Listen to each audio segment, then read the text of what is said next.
처음입니다. 당연하죠. 헌정사상 처음이고 사실 이 사건이 애초에 이제 민주당에서 고발을 했어요. 외환죄로. 제가 이제 법률위원장 하면서 고발을 했는데 그때까지만 하더라도 설왕설래가 좀 있었습니다. 이게 반신반의하면서. 근데 저희는 이건 분명하게 그 비상겸의 어떤 이 분위기를 조성하기 위해서 분명한 어떤 그 작전이 있었다라는 확신이 좀 있었고요. 결과적으로는 지금 그 모든 사실들, 고발의 모든 사실들이 다 확인이 됐어요. 맞아요. 30년이거든요, 징역 30년. 징역 30년.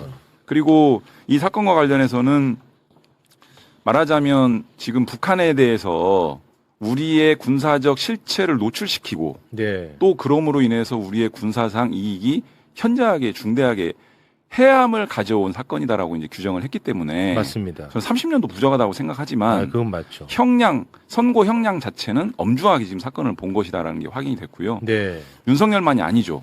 그렇습니다. 어떻게 보면은 내용을 보면은 김용현이가 더 같은 동급으로 취급된 거는 더 중한 그렇습니다. 행태를 벌였다라는 거예요. 네. 김용현도 30년이기 때문에 30년.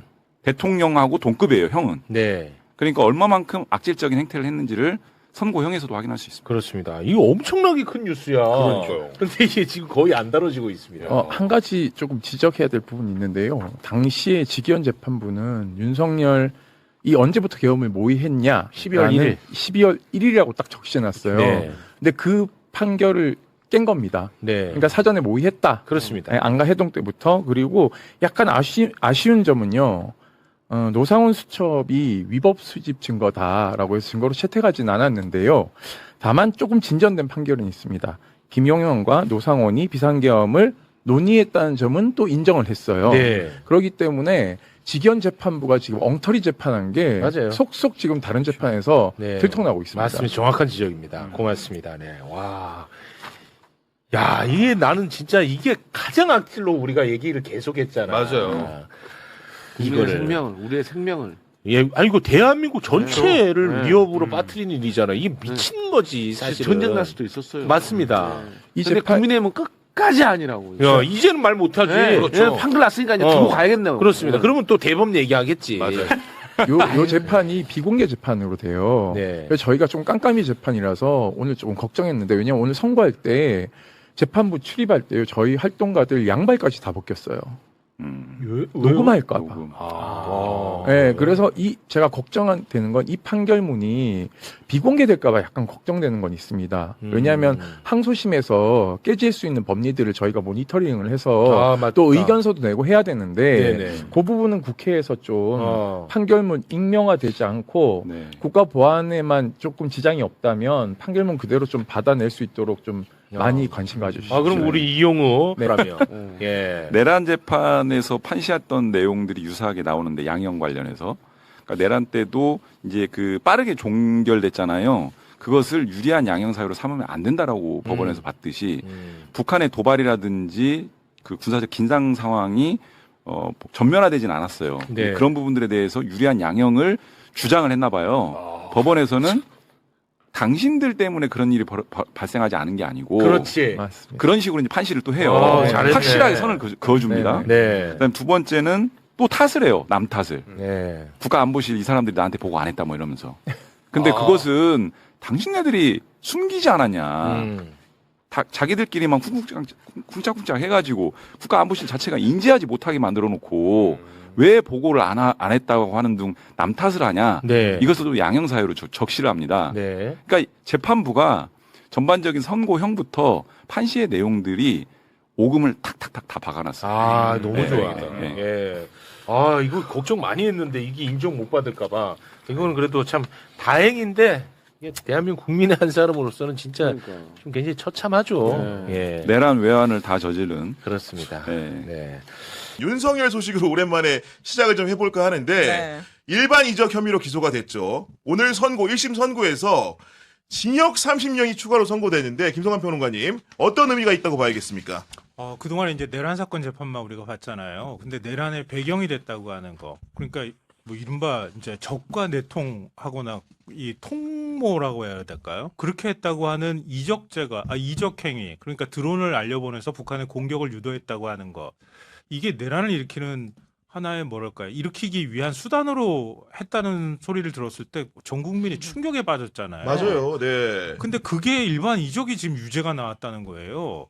윤석열이나 그 주변에 있는 인간들이 얼마나 위험한 사람들이었는지 보여주는 제일 결정적인 증거인데 그게 유죄가 났다고 하는 건 저는 내란죄 못지않게 중요한 의미가 있다 이렇게 생각합니다. 아니 내란으로 무기징역이 선고가 됐고 외환으로 징역 30년이 선고됐으면 윤석열의 석방 가능성은 변호사로서 어떻게 점치십니까? 뭐 이거는 정치적 사면이 없다면 사실상 불가능한 거고, 되게 이 사건 같은 경우에는 이제 재판이 군사적 기밀을 다뤄야 되는 거기 때문에 비공개로 진행돼서 맞아요. 많은 네. 집중을 못 받았지만 들어갔던 이제 재판을 참관했던 분들에 따르면 생각보다 그걸 입증하는 증거가 많았다. 그래서 이런 결과를 증거가 많았다. 네. 예상을 했다고 하고, 재판부에서 이 사건의 본질을 뭐라고 했냐면 비상계엄을 선포할 수 있는 상황을 조성하기 위한 목적으로 군사작전이나 외형을 만들어 북한의 도발을 유도했다라고 아예 명시를 했어요. 그러니까 그것까지 다 입증이 됐다는 거죠. 그래서 이제 저는 그 전 대통령이 되는 윤석열 씨에게 돌려주고 싶습니다. 누가 반국가 세력일까?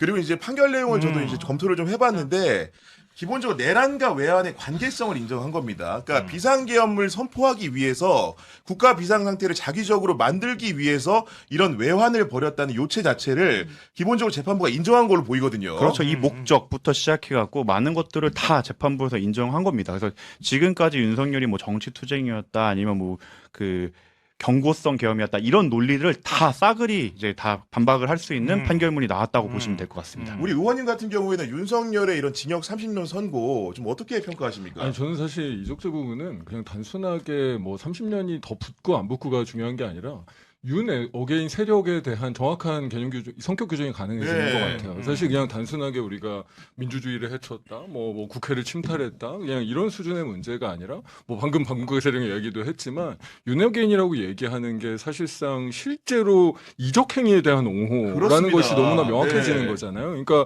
법적으로도 법원에서도 명확해진 거고 사실 윤어게인을 뭐 특히나 뭐 장동혁 등등 뭐 우리 너무 황당한 윤어게인이 많잖아요. 맞아요. 이런 부분들에 대해서 완전히 이 반국가적인 그런 이 성격을 가지고 있다는 걸 좀 더 명확하게 해주는 거기 때문에 저희도 사실 이번에는 그냥 30년 추가됐으니까 더 즐거워 이런 수준이 아니라 사실 명확한 윤어게인에 대한 성격 규정을 정치적으로나 뭐 여러모로 사회적으로나 역사적으로나 분명하게 하고 할 필요가 있어 보입니다.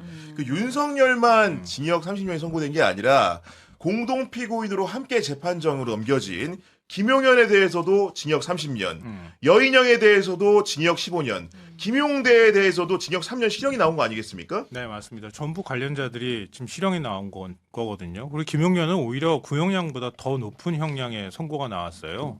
그러니까 그만큼 재판부가 관련되는 증거가 충분하다고 판단하고 죄질도 굉장히 안 좋다 이렇게 판단했다고 볼 수 있는데요. 그래서 여인영 사령관 휴대폰 메모가 결정적인 증거였다 이런 얘기가 나왔거든요. 아하, 여인영 메모가 결정적이었다. 네. 그러니까 여인영이 그래서 선고하는 장면, 예를 들면 계엄을 사전에 모의했다는 증거라고 판단된다 이렇게 언급할 때 두 눈을 질끈 감았다 그래요. 김용현은 두 손으로 막 그 얼굴 감싸고, 김용대가 얼굴을 감싸고 막 이렇게 얘기를 했다고 하거든요. 그러니까 거의 좌포자기하거나 좌절하는 듯한 모습을 재판정 안에서 보여줬다고 하는데요. 이 수첩의 메모라고 하는 게 뭔지 아마 많은 분들이 벌써 까먹었을 것 같아요. 그러니까 드론을 날려보냈다는 사실을 우리가 먼저 공개한 게 아니라 북측이 먼저 북한이 먼저 공개를 했잖아요. 그러니까 북한이 외무성 명의로 북한 평양 상공 침투 뭐 이런 주장 담은 그런 성명서를 냈거든요. 그 사흘 만에 방첩사에서 이제 보고를 한 거예요. 여인영한테. 근데 여인영한테 보고를 하면서 사실 우리가 날려보낸 무인기였거든요. 드론이었거든요. 이렇게 보고를 하니까 여인영이 이 드론 사령관은 나한테 보안을 유지하라고 하더니 왜 방첩지원부대 그러니까 자기 부대에 이런 얘기를 해준 거냐. 우리가 날려보냈다고 하는 걸 왜 우리 부대한테 얘기를 해줬어? 라고 굉장히 불편한 기색을 드러냈다고 하는 거예요. 아하. 그러고 난 다음에 그 일이 있고 난 다음에 나흘 뒤에 여인영이 작성한 휴대폰 메모를 보니까 불안정한 상황에서 단기간에 효과를 볼 수 있는 천재 이루의 기회를 찾아 공략해야 한다. 이게 드론 날려보낸 거예요. 그리고 평양 핵시설 2개소, 삼지연 등 우상화 본거지, 원산 외국인 관광지, 김정은 휴양소를 북한의 체면이 손상돼 반드시 대응할 수밖에 없는 타깃이다. 요거는 아마 뉴스를 통해서 아실 거예요. 그런 일이 있고 난 다음에 거기 메모에다 그걸 했다는 거예요. 그리고 알다시피 12월 3일 날 계엄을 선포한 거죠. 그러니까 계엄 선포의 요건을 만들기 위해서 드론을 날려보내고 드론 사령관하고 자기가 미리 짝짝꿍이 맞았고 그걸 방첩사에서 보고를 하니까 아 이게 나한테 얘기를 우리 부대한테 얘기 안 하기로 해놓고 이게 왜 얘기를 해준 거야? 이렇게 화를 내면서 그 작전 계획의 성격에 대해서 자기가 메모를 남겼다는 거예요. 이것만 봐도 이게 이적행위라는 게 명확하게 드러나는 거죠. 이것 말고도 뭐 사실 지금 비공개로 더 많은 내용이 있을 수 있는데 공개된 것만 정리해도 이 정도인 거예요. 제가 그 드론 날린 날을 잊지 못하는 게 그날이 국방부 국정감사 날이었기 때문에 아, 국방부 국정감사 날이었어요. 제가 그날 국방부에서 박정훈 당시 대령이 변호인으로 국방부에 있었고 김용현 전 장관이 거기에 앉아 있다가 그러니까 지금 와서 보면 연기를 한 거죠. 드론이 문제가 됐다라고 해서 그때 자리를 이석해갖고 국정감사를 피해갔거든요. 야, 그랬구나. 네. 전 그 자리에 있어서 제가 그때 장난으로 그 김규현 변호사 내렸는데 아 이거 내란이 나오면 만약에 계엄이나 내란이 되면 우리는 바로 지하로 내려가면 되겠다라고 장난을 쳤던 기억이 있어서 그날을 절대 잊지 못하는데 그때 김용현 전 장관은 마치 정말 국지도발이라는 것처럼 심각하게 했고 민주당 의원님들도 그렇게 공격을 하다가도 아 이거는 국가적 중대 사안이니까 빨리 가보시라 이렇게 했던 기억이 생생합니다. 아니 근데 이렇게 사법적으로 내란과 외환으로 완벽한 그 판결이 나오고 있는데 그럼에도 불구하고 국민의힘의 주요 정치인들 중 일부 같은 경우에는 윤석열을 다시 살려내야 된다고 주장한 이유는 뭡니까 도대체? 그럼 저한테 여쭤보시면 안 돼요. 왜냐면 제가 요즘에는 원래 좀 제가 알던 그 사람이 아니에요. 제가 국민의힘 의원들도 저한테도 그 얘기 많이 하는데 우리가 알던 그 인간이 아니다. 약간 이런 얘기들을 너무나 워낙 달라졌다. 너무 많이 달라져서 네. 실제로 아예 우리가 이제 상식적으로나 합리적으로 판단할 수 있는 수위를 너무 많이 벗어나 있잖아요. 그래서 도대체 왜 저러나라는 게 저희 여의도의 요즘 가장 큰 미스테리 중에 하나. 도대체 장동혁 왜 저러나. 이게 사실 뭐 가장 큰 건데. 근데 이게 장동혁뿐만 아니라 사실 이게 혼자만은 아니잖아요. 굉장히 그럼요. 많은 사실 이제 국민의힘이나 보수진영 내의 사람들이 이런 어떻게 보면 진짜로 반국가적인 스탠스를 통해서도 어떤 정치적인 이득을 얻어서 사실 무언가를 하려는 그런 시도들이 이게 완전하게 사실은 배격되고 해야 되는데 뭐 저희가 사실 선거도 좀 잘 못 치르고 이래가지고 어떻게 보면 얘기로 뭔가 좀 하고 싶어하는 것 같아요. 누구는 이겼다고 하던데. 아니 근데 윤석열의 진짜 나쁜 점은 공개석상에서 책임을 자기한테 환원하는 게 아니라 부하 탓하고 남 탓을 한다는 건데 제가 판결문 내용 일부를 확인해서 보니까 어땠냐? 어떤 양형 이유를 남겼냐 판사가 피고인 윤석열은 이 사건 작전을 알지 못한 국가안보실장을 비롯한 안보실 관계자들이 작전에 대해 대통령에게 보고를 하지 않았다고 하는 등 이 사건 작전을 알지 못한 사람들을 탓하고 있음. 이런 얘기를 하면서 중형인 징역 30년을 선고한다고 판사가 판시를 했는데 이런 윤석열 오인혜 씨 너무 화나지 않습니까 지금? 저는 이렇게 많은 분들이 우회적으로 표현하셨지만 결국 우리가 이란 전쟁도 봤잖아요. 본인의 장기 집권을 위해서 전쟁을 일으키려고 한 약간 정신이 도른 자잖아요, 사실은. 그렇기 때문에 영원히 그냥 격리되어야 된다고 생각하고